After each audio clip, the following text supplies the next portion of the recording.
I never thought a simple piece of land, my quiet little ranch, would start a war with the HOA. It began with a few snide letters about my barn being an eyesore and complaints about the non-standard fencing. I ignored them at first. After all, my ranch sits at the edge of the neighborhood with more horses than neighbors. I figured they'd get bored and move on, but I was wrong. Very wrong. It got personal fast. The HOA president, some smug guy named Ron, who wore loafers to HOA meetings and acted like he ran the entire town, made it his mission to bring my property back into compliance. Whatever that meant. Next thing I knew, fines were piling up and anonymous complaints came in weekly. Then came the so-called security inspections, which looked more like trespassing to me. But what really crossed the line? One Saturday morning, I woke up to the sound of engines loud ones. Group of rough-looking bikers rolled onto my property, claiming they'd been invited by the HOA for a little cleanup project. They weren't exactly breaking things, but their presence sent a clear message: intimidation. One of them even smirked and said, "Just making sure your place stays neighborly." I wasn't scared, but I was furious. I knew I couldn't fight fire with fire. So I got quiet. I dug into the HOA's past, every bylaw, every meeting minute, every shady deal Ron and his crew had tried to keep hidden. And when I found what I was looking for, I drafted one letter. Just one. No yelling. No threats, just the kind of truth that makes powerful people panic. That letter hit their boardroom like a wrecking ball. And as for Ron and his biker stunt, let's just say the fallout was more than they ever bargained for. But the real twist that came after the letter was sent. And I'll tell you exactly what happened next. Ron had always treated the HOA like his personal kingdom. He wasn't just the president, he was the judge, jury, and executioner. And he hated anyone who didn't fall in line, especially people like my quiet, independent, not afraid to push back. I'd moved out to the ranch years ago for peace, not politics. But Ron saw my property as some kind of threat to his image of a perfect neighborhood, whatever that meant. My rustic barn, the gravel drive, even my old pickup truck, he saw it all as an eyesore, dragging down property values. What made things worse was how close-knit the HOA board was. A handful of long-time residents who owed Ron favors or were just too scared to speak up. They signed off on every fine, every notice, and every ridiculous rule he made up. I tried to reason with them once, asked to meet and discuss the so-called violations, but I was shut down fast. "You're out of compliance," they'd say, like a broken record.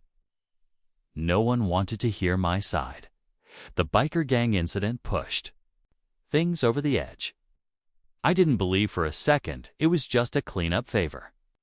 One of them wore a vest that said property enforcers, like something straight out of a bad TV show. I don't know if Ron paid them, promised favors, or just pulled strings through someone he knew. But their message was clear: get in line, or things get messy.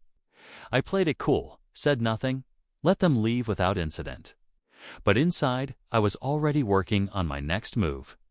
I spent weeks researching the HOA's charter, checking county records, pulling old meeting notes from public archives. And when I found the crack in their armor, it was almost too perfect.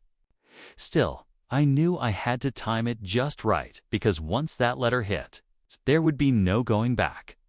While I worked quietly behind the scenes, the pressure from the HOA kept piling up.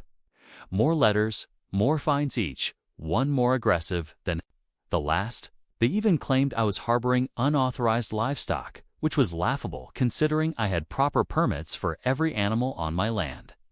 Still, it was clear they were trying to push me to sell or cave. And Ron, he stopped pretending. He showed up once at the edge of my fence line, arms crossed, staring at my barn like he was sizing it up for demolition. He didn't say a word, just turned and walked off. But that stare, it stuck with me. I wasn't the only one getting squeezed. I started hearing whispers from neighbors, people who'd lived here for years, suddenly selling and moving. One older couple, the Carters, told me they were fined for hanging a wind chime. A wind chime. That's when I realized Ron's control wasn't just about me. It was spreading like rot through the entire community.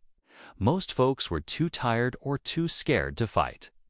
Some even believed Ron was connected to city officials. Thanks to all his charity work and photo ops with local council members, it was like he'd built a shield around himself using handshakes and paperwork. But behind all that polish was something shady. I found meeting notes where budget numbers didn't add up. A maintenance fund that somehow drained thousands of dollars each quarter, yet no work ever got done. I found land surveys that didn't match updated maps. It was like someone was slowly redrawing property lines. That's when it hit me. This wasn't just about rules or appearances. Ron was playing a bigger game. Control the land, control the votes.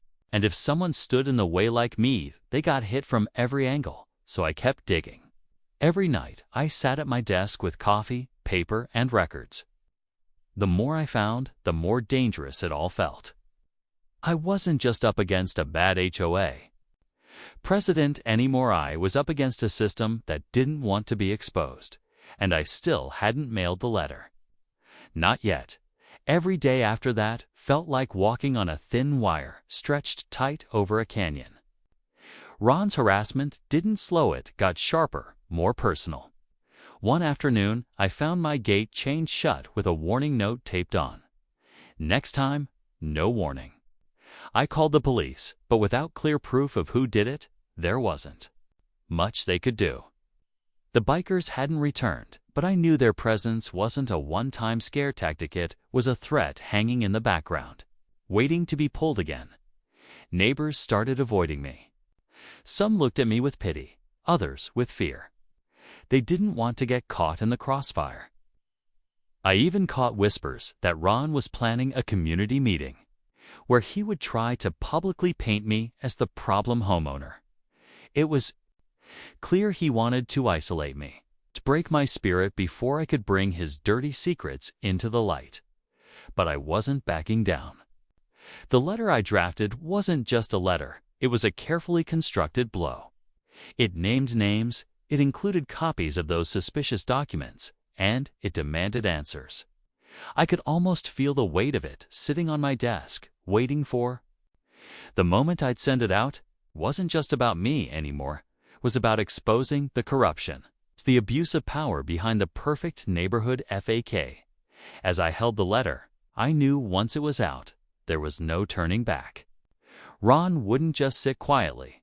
The bikers might come back. The fines could double. The threats might get worse.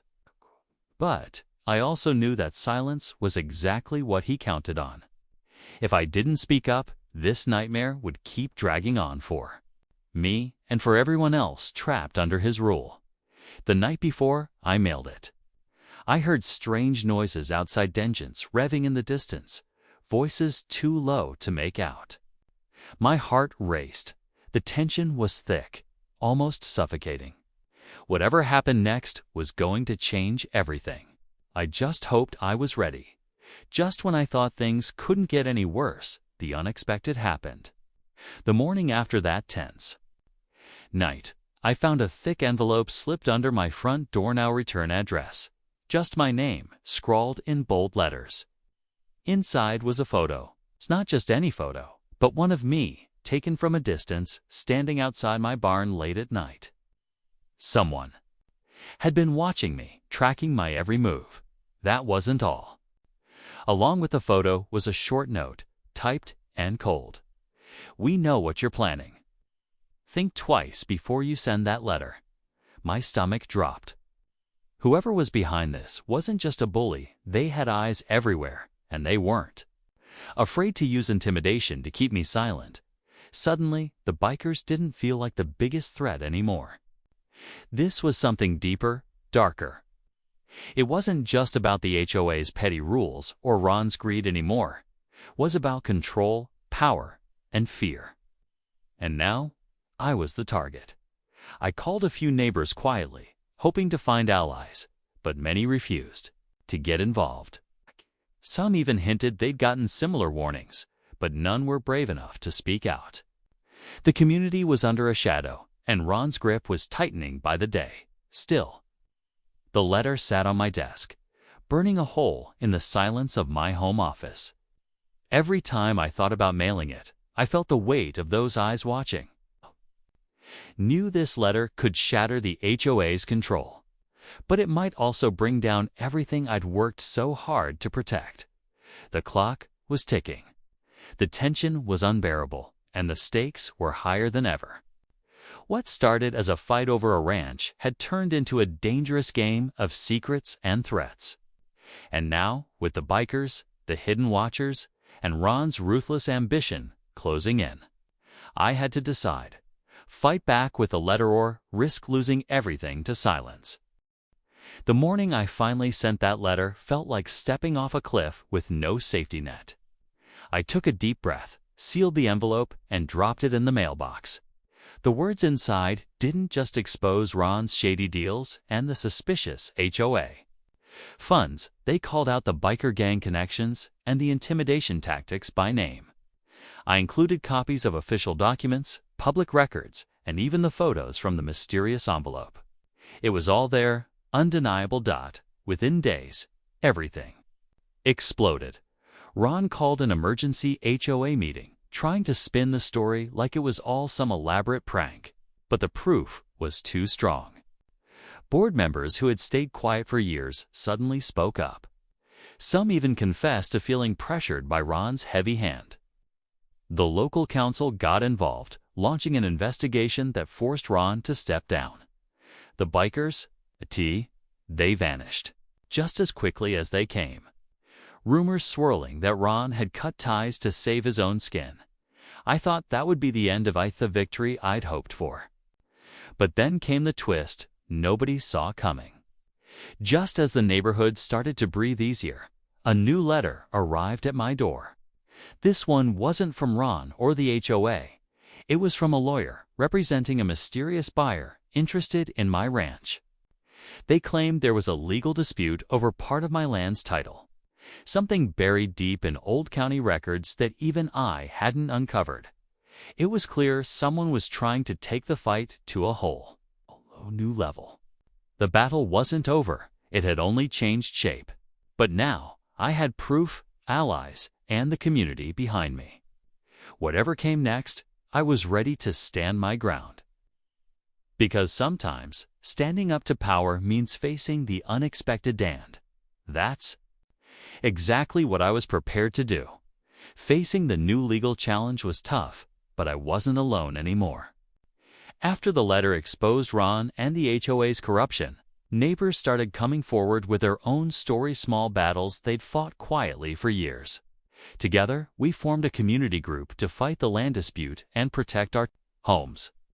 The local council supported us, and with the lawyer's help, we uncovered that the disputed land was part of a clerical error that had been exploited for years. It was just another way someone had tried to take advantage of the situation. Slowly but surely, the truth came out and the threats faded. Ron's reign ended, and the HOA was restructured with honest people who cared about the neighborhood. Not just control and money. The bikers never came back, and peace returned to my ranch. More importantly, neighbors and I learned how important it was to stand together because no one should face intimidation alone. Looking back, what started as a fight over a barn and some fences became a battle against corruption and fear. The letter I mailed wasn't just paper and ink, it was a symbol of standing up, speaking out, and refusing to be pushed around. It showed me how power can be challenged, even when it feels impossible. If there's one thing I want you to take away from this story, it's that sometimes the smallest actions can make the biggest difference. Whether it's one letter, one voice, or one neighbor speaking up, it can spark change. Don't let fear silence you. And if you ever feel like the odds are against you, remember this: strength grows when people come together, and even the toughest Battles can be won with the right truth at the right time. My ranch stands stronger today. Not just because of fences or gates, but because I chose to fight for what was right. That fight changed everything.